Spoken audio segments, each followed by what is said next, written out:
Hi guys, welcome back to Brew One Beer. I've got to admit, what I'm doing today, even I find ridiculous. What I'm making is a bottle of beer. That's right, one bottle of beer. So the idea is I'm going to boil in the bottle, I'm going to ferment in the bottle, then I'll condition it, prime it and condition it in the bottle, and hopefully I'll end up with a drinkable bottle of beer. And that's all I'm after, is just a drinkable bottle of beer. I normally wouldn't waste my time on this, and I don't expect anyone else would, but I'm waiting for my all grain, no gear beer to mash, so I've got an hour or so to kill. So I thought I'd just fill that in with something stupid. What I've done so far is I've measured out a whole load of DME and I've put it into the bottle. I've used my rule of 10% plus a third, so my final bottling volume is about 500 ml. So I need 50 grams plus a third, takes it up to about 66. I'll put a little bit more in there, about 68 grams of DME in the bottle. I've got it into a pot of boiling water. Obviously I can't put the bottle just straight on the stove because I'll probably end up cracking it. So I figure if I boil it in a pot of boiling water, I can probably get a bit of a boil out of it. I've stuck a random little bit of Saaz hops into the top of it for the boil, just to give it some bitterness. And I'm just going to leave it go, boil it away for 60 minutes or so while I'm doing other things.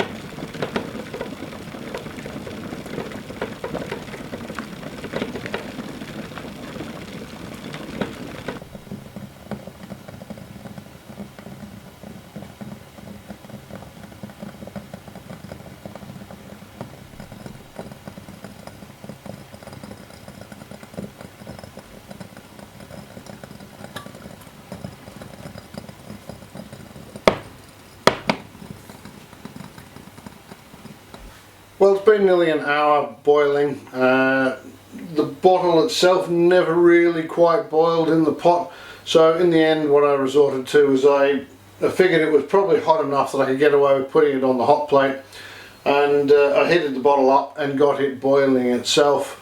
It's certainly, I think, boiled enough. You can see the hop break is in there, is settling in it, and the hops itself is settling to the bottom, so I'm happy with that. I'm now just going to gently cool this down. I've got some cool water here, not too cold. I don't want the bottle to break, but I'll just slowly cool that down. I'll put some cling film over the top of it just to keep any bacteria out of it while it's cooling down.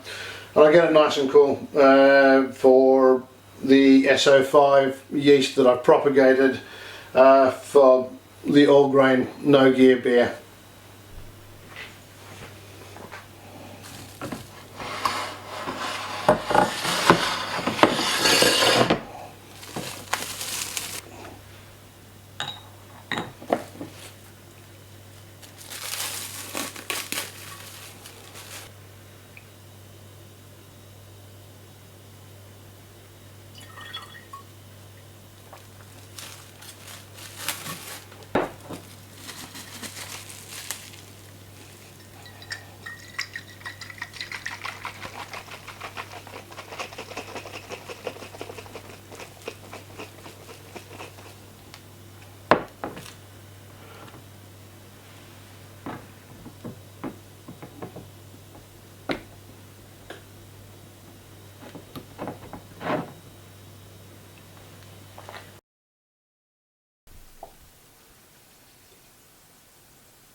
Okay, well, welcome back after a couple of disasters. I've managed to clean up.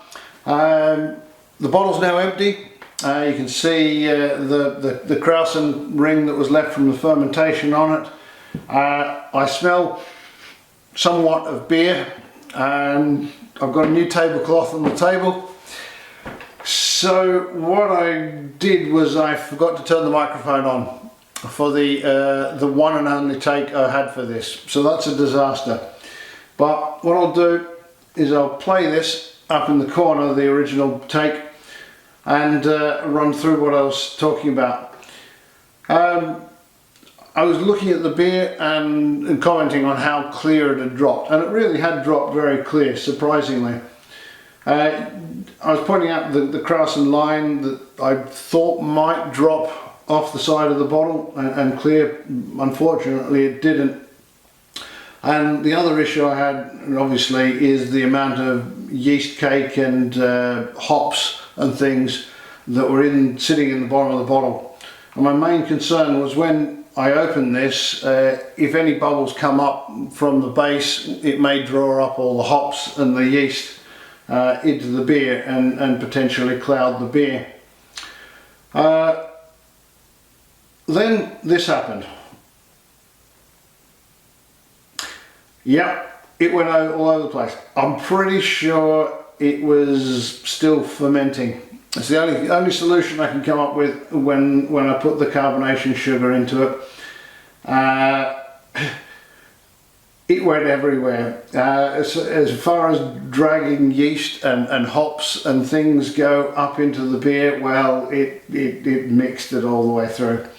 I found it very funny. It was quite an amusing camera take.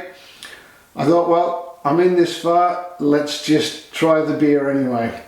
Unfortunately, it's not a cloudy beer, a clear beer. It's very much a cloudy beer. The smell of the beer, surprisingly, I thought was actually really nice. The dry hopping really came through in it. It smelled pretty yeasty. Well, that's not surprising. But actually, the taste of the beer was really quite good. If you could ignore the yeast that was in it, the beer turned out quite nicely. One thing it does prove, though, is that I think, yes, we can brew a single bottle of beer. Should we? No, absolutely not. Turns out it's potential for quite a disaster.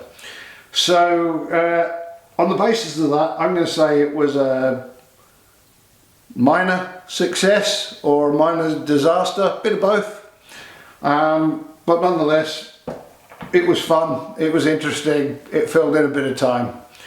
So until next time, I'll say life's good, drink beer. Just maybe not this one.